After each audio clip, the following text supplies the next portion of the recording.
सुनील नारायण एक ऐसा नाम जो कि बल्लेबाजी और गेंदबाजी में आग उगल रहा है। बल्लेबाजी में ये टॉप की लिस्ट में बना हुआ है, तो वहीं गेंदबाजी में भी टॉप की लिस्ट में बना हुआ है।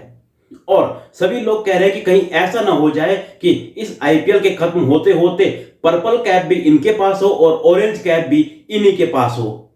और वेल, ऐसा हो भी सकता है जिस तरह से सुनील नारायण पूरे आईपीएल में परफॉर्म कर रहे हैं।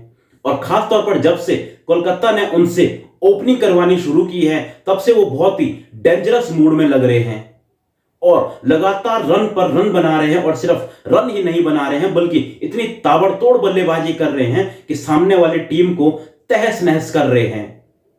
अब सुनील नारायण आज के मैच में जो कि इनका था लखनऊ के साथ, उसमें उन्होंने 81 रन बनाए हैं सिर्फ 39 बॉलों में और 7 छक्के इन्होंने लगाए हैं।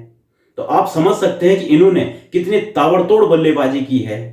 और ऐसा नहीं है कि इन्होंने सिर्फ यही बल्लेबाजी की है, बल्कि सुनील नारायण के आज के मैच से पहले अगर आप इनिंग्स देखोगे तो आप हैरान रह जाओगे। सुनील नारायण ने दिल्ली के सामने 15 रनों की पारी खेली थी, तो वहीं पंजाब के सामने उन्होंने 71 रन बनाए थे। आरसीबी के सामने वो 10 रन बनाकर आउट हो गए थे। तो राजस्थान रॉयल के सामने उन्होंने शानदार सेंचुरी बनाते हुए 109 रन बनाए थे।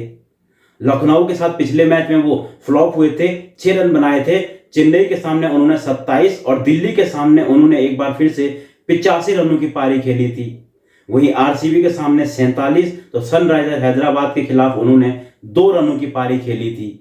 और अब आज के मैच में 81 रनों की पारी उन्होंने बता दिया है कि भाई वो सिर्फ गेंदबाज ही नहीं बल्कि एक क्वालिटी बल्लेबाज भी है। और यही नहीं कि वो सिर्फ बल्लेबाजी अच्छी कर रहे हैं, बल्कि गेंदबाजी भी वो कमाल की कर रहे हैं। अब इस सीजन में उन्होंने आज के मैच से पहले जो कलकत्ता के लिए 11 मैचेस खेले हैं, उसमें उन्होंने 13 विकेट निकाली हैं और एवरेज लगभग 20 के आसपास की रही है। वहीं बल्लेबाजी में उन्होंने 11 मैचों में 461 रन बनाए हैं, लगभग 42 का एवरेज। और सबसे इंपॉर्टेंट है उनका स्ट्राइक रेट, जो कि 183 से भी ज्यादा का है। तो आप समझ सकते हैं कि सुनील नारायण इस वक्त गेंदबाजों के लिए कितना खतरा बने हुए हैं और कितना कोहराम मचा रहे हैं। और सुनील नारायण की बदौलत ही कलकत्ता की टीम आज इस पोजीशन में है कि वो टॉप 4 की लिस्ट में लगातार बनी हुई है। और सुनील नारायण एक ऐसे बल्लेबाज हैं जो कि लगातार कलकत्ता के लिए परफॉर्म कर रहे हैं।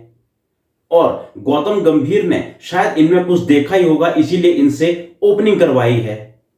तो अब आगे देखना होगा कि जो आगे 3-4 मैचेस बचे हैं कलकत्ता के, उनमें सुनील नारायण क्या परफॉर्म करते हैं। और खास तौर पर जब प्लेऑफ में टीम पहुंचेगी कलकत्ता, जो कि पहुंचना लगभग तय है, उसमें सुनील नारायण की एक अहम भूमिका रहने वाली है और एक अहम रोल वो निभा सकते हैं। अगर वहां भी वो इसी तरह की पारियां खेलते हैं तो फिर कलकत्ता को ट्रॉफी जीतने से कोई नहीं रोक सकता।